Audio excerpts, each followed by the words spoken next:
Good morning, dear student and all the audience.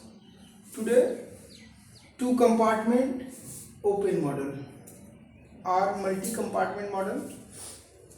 Unit fourth का multi compartment model, जिसमें कि हम लोग आज पढ़ेंगे टू कंपार्टमेंट ओपन मॉडल। पहले मल्टी कंपार्टमेंट मॉडल समझ तो लेते हैं।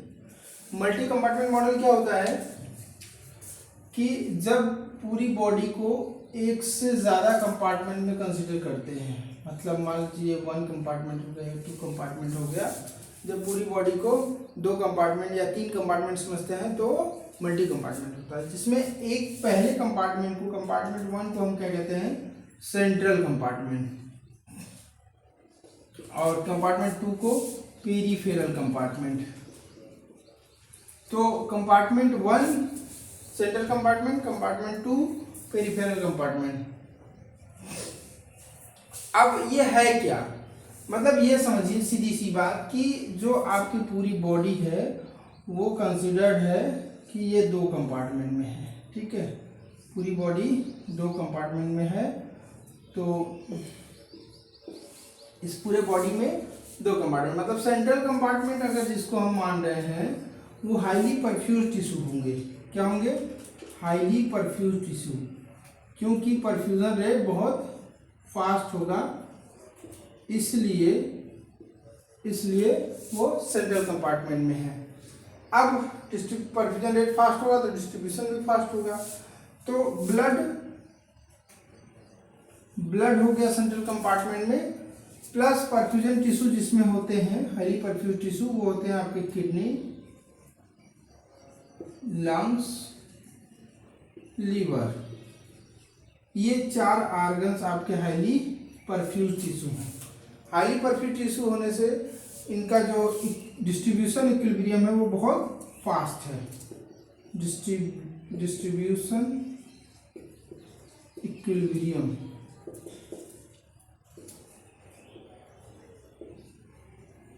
Is very fast. Distribution equilibrium is very fast. तो हाईली परफ्यूज टिश्यूज कौन कौन? ब्लड, किडनी, लंग्स, लीवर, क्योंकि डिस्ट्रीब्यूशन इक्विलिब्रियम यहाँ पे बहुत फास्ट है। तो पेरिफेरल कंपार्टमेंट में अब आते हैं। पेरिफेरल कंपार्टमेंट किसको कहा गया है? तो कंपार्टमेंट टू या कंपार्टमेंट थ्री, अगर दो कंपार्टमेंट के हैं तो दो और तीन, ये दोनों ही पेरिफेरल कंपार्टमेंट में आएंगे। ये दोनों ही पेरिफेरल कंपार्टमेंट में आएंगे। तो ये पेरिफेरल कंपार्टमेंट क्यों कहा गया? क्योंकि इनमें पुअर परफ्यूजन रेट होता है। पुअर परफ्यूजन रेट,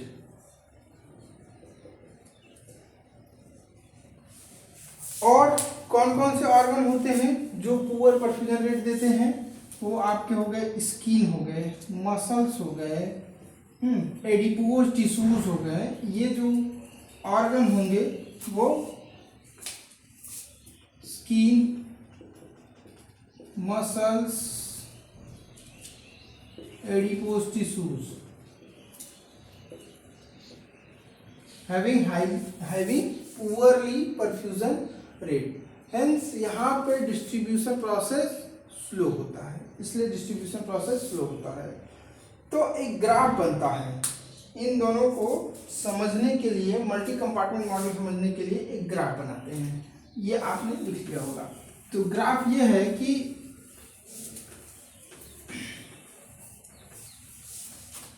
ये वन कंपार्टमेंट सेंट्रल कंपार्टमेंट, अगर आपने ड्रग दे दिया है ना, ड्रग दे दिया कैसे? आईवी बोलस से सपोज दैट आपने ड्रग दिया तो 1 से 2 में जाएगा।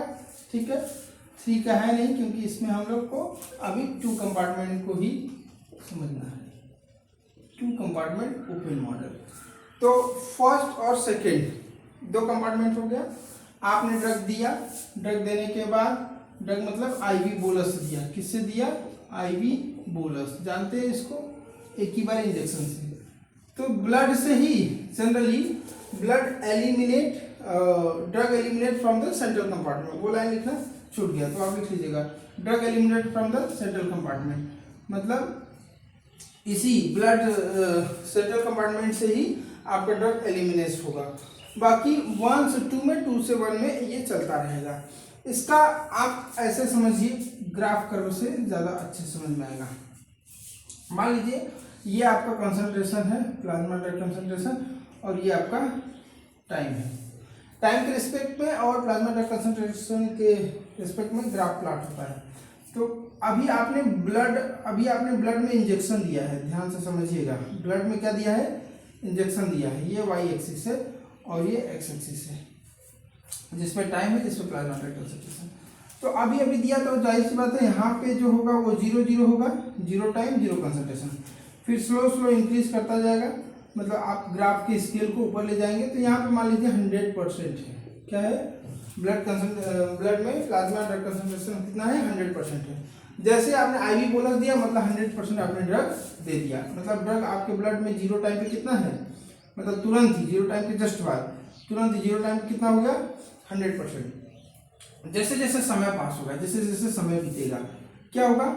ये डिस्ट्रीब्यूट होगा, सेंट्रल से पेरिफेरल में जाएगा और पेरिफेरल से सेंट्रल में आएगा। मतलब सेंट्रल से पेरिफेरल, पेरिफेरल से सेंट्रल, ये चलता रहेगा और साथ में एलिमिनेशन भी चलता रहेगा। तो क्योंकि जब आप बार बार चेक करेंगे प्लाज्मा में ड्रग कंसंट्रेशन, तो वो कम होता जाएगा। क्यों कम होता जाएगा? क्योंकि कुछ डिस्ट्रीब्यूट होगा और कुछ एलिमिनेट होगा। मतलब डिस्ट्रीब्यूशन कांस्टेंट मिल जाएगा K12 और K21, और कुछ एलिमिनेट हो रहा है। तो ग्राफ आपका कैसा होगा? यहाँ से धीरे धीरे आपका डिक्लाइन फेज जाएगा, मतलब कंसंट्रेशन धीरे धीरे घटेगा, धीरे धीरे कंसंट्रेशन आपकी घटेगी। फिर अचानक से क्या होगा? अचानक से ग्राफ इस तरीके से एलिमिनेशन की तरफ चला जाएगा।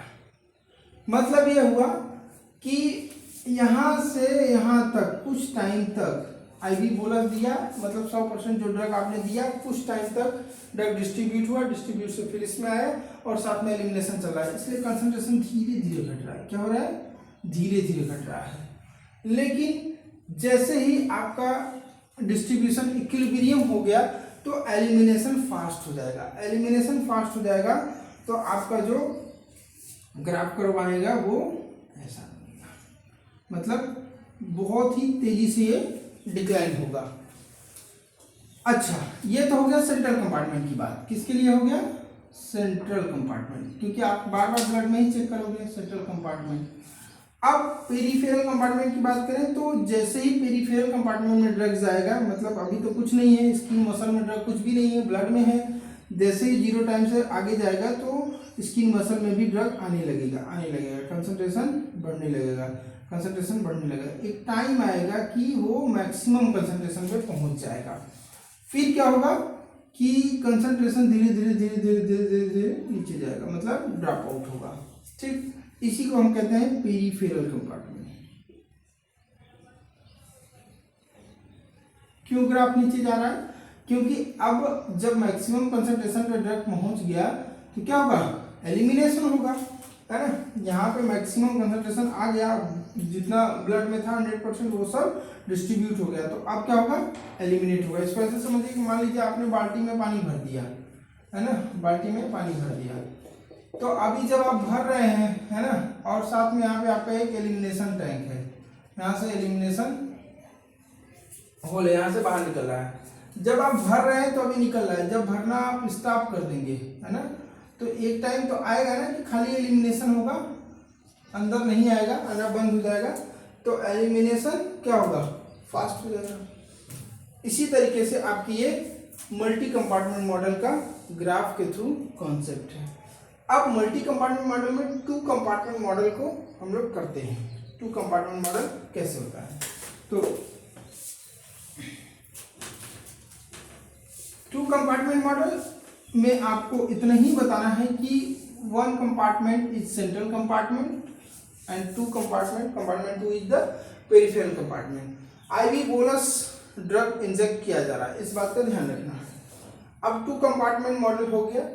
इसके लिए आपको एक ग्राफ प्लॉट कर देना है, उसी ग्राफ से ही आपको अब ये जो ग्राफ बनाया है ना 2 कंपार्टमेंट मॉडल के लिए, आपका ड्रग धीरे धीरे आया और अचानक से डिक्लाइन हो गया। फिर ये आपने देखा पेरिफेरल का, ये आपका प्लाज्मा ड्रग कंसंट्रेशन और ये आपका टाइम। ठीक, ये सेंट्रल कंपार्टमेंट और ये पेरिफेरल कंपार्टमेंट।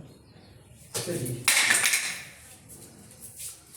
तो यहाँ पे रेट चेंज, हम हमेशा से काइनेटिक्स में क्या देख रहे हैं, हमारे लिए क्या जरूरी है, रेट चेंज क्या होगा, एलिमिनेशन कांस्टेंट क्या होगा, ये सब पता चल जाए तो हम फार्माकोकाइनेटिक्स का पता लगा करके हम फॉर्मुलेशन डोजेस फॉर्म डेवलप कर सकते हैं।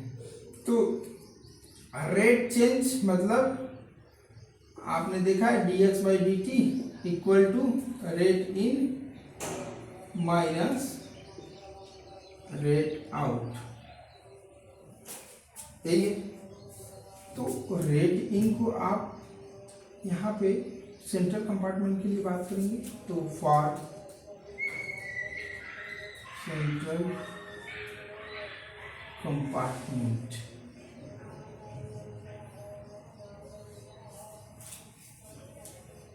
dCc/dt equal to rate in. अब आप देखिए इसमें से सेंट्रल कंपार्टमेंट में ड्रग आ कहाँ से रहा है, तो दो जगह से आ रहा है, एक पेरिफेरल से आ रहा है, एक ही जगह से आ रहा है, पेरिफेरल से आ रहा है, ठीक है।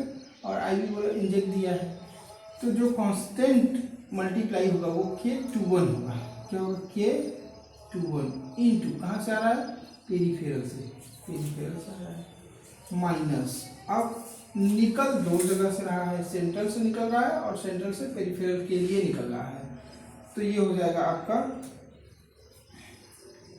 K12 CP plus KECC,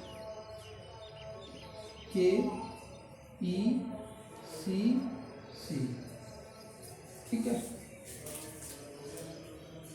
central से पेरिफेरल के लिए जा रहा है, सेंट्रल से पेरिफेरल के लिए तो जहाँ से जाता है K12 CC और KECC सेंट्रल से बाहर निकल रहा है, मल्टीप्लाई हो गया, ये आपका बन गया इक्वेशन। अगर इसको फर्दर आप सॉल्व करेंगे तो बनेगा dCc/dt equal to K21 CP minus K12 CC और माइनस KECC, ठीक है, equation 1।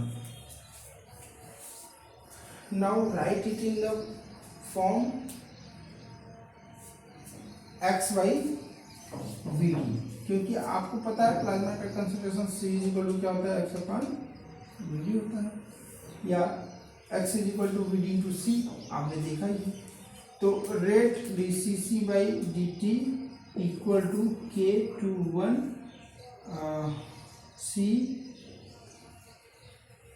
xp/Vp minus K12 xc/Vc minus KE xc/Vc, ये हो गया, ठीक है। तो आप इसी को कर लीजिए इक्वेशन 1.1, ठीक है, इक्वेशन 1.1 ये आप नोट कर लीजिए, ये इंपॉर्टेंट है। आपने बना लिया सेंट्रल कंपार्टमेंट के लिए, किसके लिए, सेंट्रल कंपार्टमेंट के लिए। अब आपको पेरिफेरल कंपार्टमेंट के लिए बनाना होगा, तो पेरिफेरल कंपार्टमेंट के लिए मिटाना पड़ेगा मुझको, ना, फॉर पेरिफेरल कंपार्टमेंट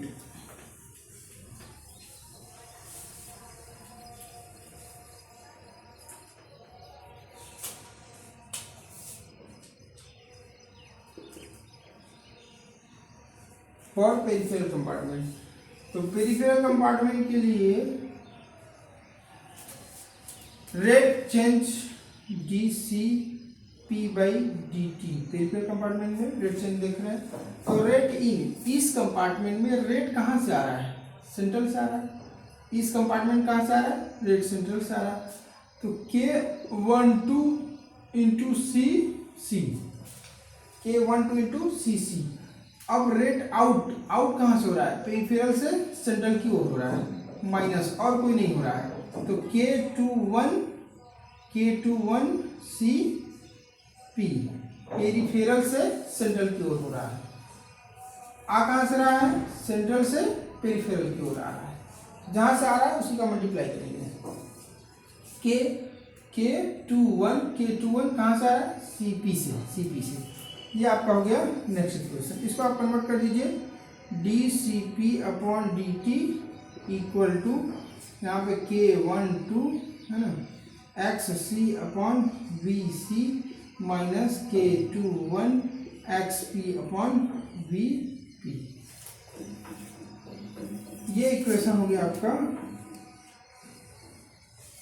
इसको कह लीजिए इक्वेशन 2 और इसको इक्वेशन 2.1, ठीक 2.1। तो इक्वेशन 1.1 आपने नोट किया होगा, इक्वेशन 2.1। अब इन दोनों का हम इंटीग्रेशन करेंगे। क्या करेंगे? दोनों का इंटीग्रेशन। ऑन इंटीग्रेशन, इंटीग्रेशन क्या किया कि on integration of equation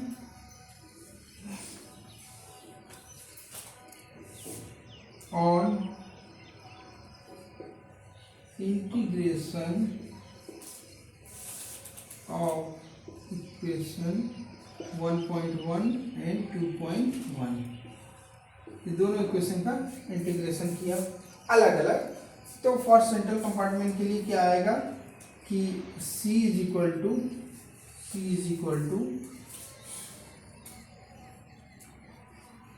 x0/VP in bracket K12 centre के लिए था, रेट इन मतलब यहाँ से यहाँ आ रहा था तो K21 था, है ना, माइनस यहाँ पे आपका हो गया अल्फा, ठीक, upon beta minus alpha e⁻⁻α t plus next K21 minus beta alpha minus beta e⁻⁻β t। ये हो गया आपका on integration for central compartment, ठीक। और next CP equal to x0/VP दूसरे इक्वेशन के लिए कर रहे हैं, ध्यान रखिएगा, है ना, अपॉन क्या है K दूसरे इक्वेशन में क्या था, रेट इन मतलब K12 था ना, K12 तो अपॉन हो जाएगा बीटा माइनस अल्फा, है ना, e⁻⁻α t plus K12 alpha minus beta e⁻⁻β t। अब आप कहोगे सर आपने तो लिख दिया पर कैसे लिखा हमें समझ में नहीं आया। देखिए मैं आपको जो बता रहा हूँ यहाँ पे इक्वेशन 1.1 और इक्वेशन 2.1 जो आपने वहाँ देखा था अभी पिछले में, उन्हीं का इंटीग्रेशन हुआ है ये। अब इंटीग्रेशन करने में ये जो स्टेप आया है वो बहुत लॉन्ग प्रोसेस से आया है। अगर हम आपको इंटीग्रेशन बताएं कैसे कैसे हुआ है तो आप समझ नहीं पाए, क्योंकि आप बायो से पढ़ रहे होंगे, बायो 12th में रहा होगा, मैथ रहा नहीं होगा, मैथ रहा भी होगा तो बहुत लेंदी हो जाएगा यहाँ पे बताने के लिए।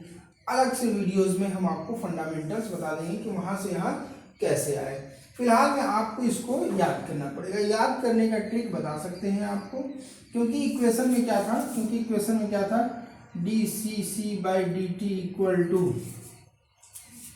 K12 है ना CP minus K21 CC minus KE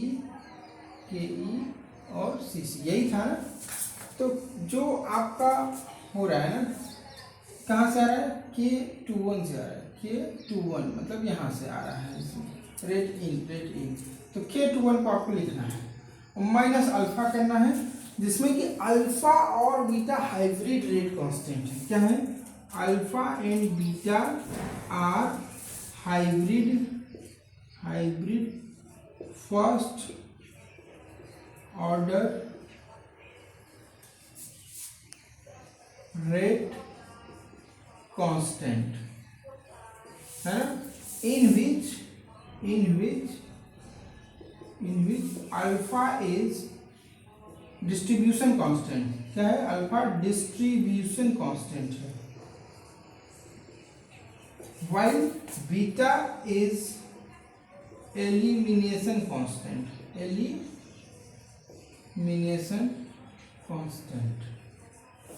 alpha distribution constant और बीटा एलिमिनेशन कांस्टेंट। नेक्स्ट आपका जो K12 और K21 ये सब माइक्रो कांस्टेंट है।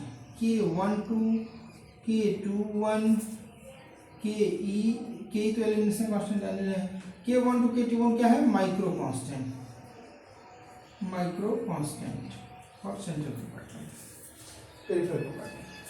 तो ये आपने इस इक्वेशन से इंटीग्रेट करके ये आया। और दूसरा आपने देखा था क्या? dCp upon dt equal to K12 C minus K21 Cp, यही था ना। तो उनको कन्वर्टेड था, x के फॉर्म में कन्वर्टेड था, ध्यान रखिएगा, है ना, कन्वर्टेड था। उसी इक्वेशन को इंटीग्रेट करके ये आपका आ गया। तो हम इसको लिख दें इक्वेशन 3, इक्वेशन 4, इक्वेशन 3 और इक्वेशन 4। नाउ अब पूरा मिला करके सीधा सॉल्व करते हैं, ठीक है।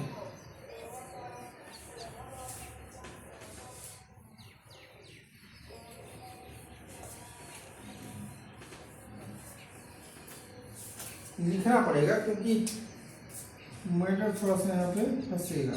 क्या फंसेगा दिखाने के लिए। x अपॉन वी ब्रैकेट में क्या दिया था? K21 minus alpha beta minus alpha bracket close is minus alpha t plus K21 minus beta upon alpha minus beta bracket close is minus beta t। यही था आपका क्वेश्चन 3, ठीक है। तो फ्रॉम क्वेश्चन 3 और 4 से अब देखिए क्या होगा कि 3 और 4 में हम क्या कर दें कि इसको a मान लें। क्या मान लें? Hybrid constant. इसका मल्टीप्लाई इसमें करेंगे और इस पूरे को a मान लें। Let this is the hybrid constant a। और x0 अपॉन वीपी का मल्टीप्लाई इसमें होगा, तो ये भी पूरा का पूरा क्या हो जाएगा? ये भी पूरा का पूरा सिर्फ इसको मानेंगे a, है ना। ये पूरा का पूरा हो जाएगा आपका b। ये मल्टीप्लाइडेड है इसमें, अभी दिखाएंगे। तो हम लिखेंगे c equal to a e to power minus alpha t plus b e to power minus beta t। यही ना, सेम चीज यहाँ भी आएगा। c is equal to a e to power minus alpha t और b e to power minus beta t। तो इसीलिए ये सिर्फ एक इक्वेशन बनेगा। हम इसको इक्वेशन 5 कर दे रहे हैं। अब समझ में आ गया। अब हम इसको लिख भी दे रहे हैं कि a इज इक्वल टू हमने क्या माना है? a इज इक्वल टू क्या है? x0 upon VP in bracket K21 minus alpha upon beta minus alpha bracket close, ये है आपका, ठीक। और b इक्वल टू क्या है? x0 upon VP K21 minus beta और यहाँ पे beta minus alpha bracket close, यही है। ये हमने यहाँ पे लिख भी दिया। अब इसको हम मिटा रहे हैं।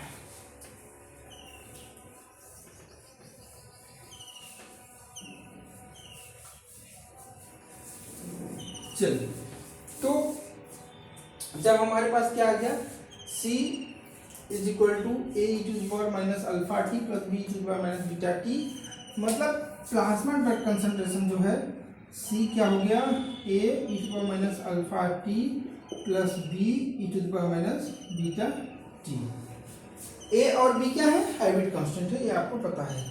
अब समझने की बात ये है कि सेंट्रल कंपार्टमेंट में से पेरिफेरल कंपार्टमेंट में ड्रग की डिस्ट्रीब्यूशन हो रही है। डिस्ट्रीब्यूशन हो रही है मतलब अल्फा डिस्ट्रीब्यूशन कांस्टेंट है, इसकी वजह से ही डिस्ट्रीब्यूशन हो रही है। एक टाइम आएगा कि अल्फा क्या हो जाएगा? डिस्ट्रीब्यूशन कांस्टेंट जो डिस्ट्रीब्यूशन हो रहा है वो हो जाएगा अप्रोचेस टू द जीरो, बंद हो जाएगा डिस्ट्रीब्यूशन। इक्विलिब्रियम जैसे ही आ जाएगा डिस्ट्रीब्यूशन क्लोज, सिर्फ क्या होगा? एलिमिनेशन होगा। तो जब when distribution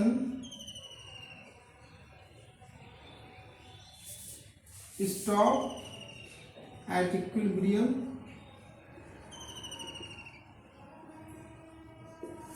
तो A E to the power minus alpha T approaches to zero, approaches to zero, ये जीरो हो जाएगा। जब ये जीरो होगा तो क्या हो जाएगा, c equal to B E to the power minus beta T, और ये हो गया आपका एक्सट्रापोलेशन। मतलब अगर हम इसको ग्राफ से भी साथ में समझाते चले तो आपको ज़्यादा बेहतर समझ में आएगा। यहाँ मैं इसको मिटा दे रहा हूँ ना, यहाँ इसको मैं मिटा दिया। देखिए ग्राफ में क्या है कि आपने देखा है ना, आपने देखा कि यहाँ 100% ड्रग था, 100% ड्रग था, तो धीरे धीरे ऐसे आपका धीरे धीरे वो डिस्ट्रीब्यूट हो रहा है, कंसंट्रेशन घट रहा है, डिस्ट्रीब्यूशन भी हो रहा है, एलिमिनेशन भी हो रहा है ना, डिस्ट्रीब्यूशन भी हो रहा है, एलिमिनेशन, इसीलिए ग्राफ ज़्यादा नीचे आएगा।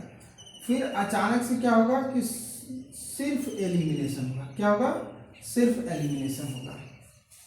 इसको ऐसे बनाना है, ऐसे सिर्फ एलिमिनेशन होगा। समझने की बात यह है कि यहाँ से यहाँ तक के ग्राफ में डिस्ट्रीब्यूशन भी हो रहा है और एलिमिनेशन भी हो रहा है, इसलिए यहाँ पे ब्लड में सेंट्रल कंपार्टमेंट में ड्रग का कंसंट्रेशन बहुत तेजी से नीचे जा रहा है। लेकिन जैसे ही डिस्ट्रीब्यूशन इक्विलिब्रियम हो जाता है तो सिर्फ क्या होता है, एलिमिनेशन होता है, सिर्फ एलिमिनेशन होता है। तो अब हमें क्या करना है कि क्योंकि यहाँ पे डिस्ट्रीब्यूशन और एलिमिनेशन दोनों है, डिस्ट्रीब्यूशन प्लस एलिमिनेशन, अब हम दोनों में से एलिमिनेशन बिहेवियर नहीं निकाल पा रहे हैं, दोनों में से एलिमिनेशन बिहेवियर नहीं निकाल पा रहे हैं, क्योंकि दोनों चीज यहाँ पे हो रहा है, दोनों चीज यहाँ पे हो रहा है, खाली एक चीज कहाँ पे हो रहा है, यहाँ पे। ये जो पार्ट है ये क्या है, एलिमिनेशन का है, ओनली एलिमिनेशन। ठीक, तो अगर ऐसा हो कि हमें पता चल जाए कि एलिमिनेशन बिहेवियर पूरा इस बॉडी का क्या है, तो हम एलिमिनेशन को इसमें से माइनस कर देंगे तो हमको डिस्ट्रीब्यूशन पता चल जाएगा। तो हम क्या करें, एलिमिनेशन बिहेवियर मानने के लिए हमें बैक एक्सट्रापोलेशन करना पड़ेगा। ये हमने बैक एक्सट्रापोलेट कर दिया है ना, ये log C0 है, ठीक है, log C0, और यहाँ पे आपका log B आता है, एक कंसंट्रेशन बैक एक्सट्रापोलेटेड से आया log B। तो यहाँ से अब एलिमिनेशन जब पता चल जाएगा, हम टोटल में से ये माइनस करेंगे तो हमें मिल जाएगा, है ना। तो इसी तरीके से मान लीजिए कि आपका ये ग्राफ है, तो एलिमिनेशन मतलब इस वाले ग्राफ के लिए, इस वाले ग्राफ के लिए, इसीलिए a to the power minus alpha T अगर डिस्ट्रीब्यूशन नहीं हो या खत्म हो जाए तो इक्वेशन क्या बनेगा, ये बनेगा बैक एक्सट्रापोलेट, मतलब इतने भाग का हमने बैक एक्सट्रापोलेट किया, मतलब जो प्लाज्मा कंसंट्रेशन होगा वो b E to the power minus beta T होगा। इसको हम कह लेते हैं इक्वेशन 6। ठीक, यहां से आप एलिमिनेशन कांस्टेंट बीटा को निकाल सकते हैं, कैसे, log c back extrapolated log b minus beta t upon 2.303, यहाँ से आप ये निकाल सकते हैं। ये हो गया बैक एक्सट्रापोलेशन का, एलिमिनेशन का सिर्फ। ठीक, अब आप इस इक्वेशन को इसमें से घटा दीजिए, क्योंकि ये आपका टोटल है, मतलब बताया ना अभी डिस्ट्रीब्यूशन और एलिमिनेशन दोनों यहाँ तक हो रहा है। अगर इसको इसमें से घटा देंगे तो हमको डिस्ट्रीब्यूशन कांस्टेंट मतलब अल्फा की वैल्यू निकल जाएगी। तो लिखिए ऑन सब्सट्रैक्शन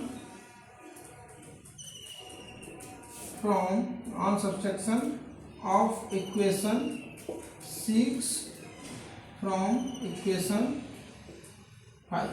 ध्यान से समझिए, इसको हम इसमें से घटा रहे हैं, इस इक्वेशन को इसमें से घटा रहे हैं, मतलब c माइनस सी नॉट आएगा, क्या आएगा, c माइनस सी बैक एक्सट्रापोलेशन, और ये आप घटाएंगे तो ये कट जाएगा इससे, प्लस माइनस से, क्योंकि माइनस आ जाएगा यहाँ पे, कट जाएगा, बचेगा आपके पास a E to the power minus alpha T, यही बचेगा ना।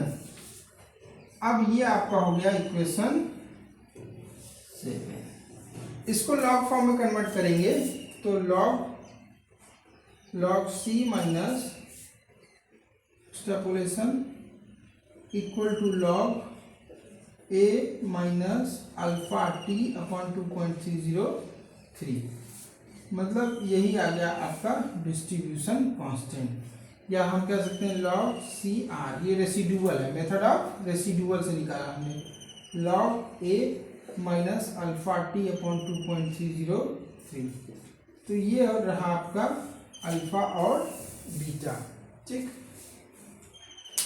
अब इसमें आप एलिमिनेशन कांस्टेंट निकालना हो अगर आपको, और K12 K21 फार्माकोकाइनेटिक, तो आप just see the formula and calculate the pharmacokinetic parameters Ke, K12, K21।